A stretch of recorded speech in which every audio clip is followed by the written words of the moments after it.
spiritual fullness in Christ.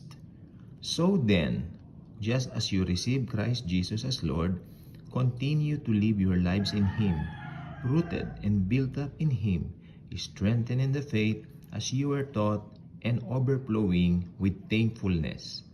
See to it that no one takes you captive through hollow and deceptive philosophy, which depends on human tradition and the elemental spiritual forces of this world, rather than on Christ.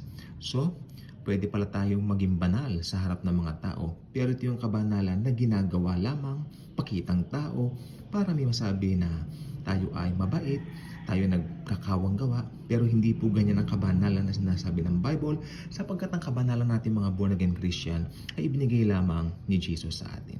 Thank you, and Jesus truly loves us all.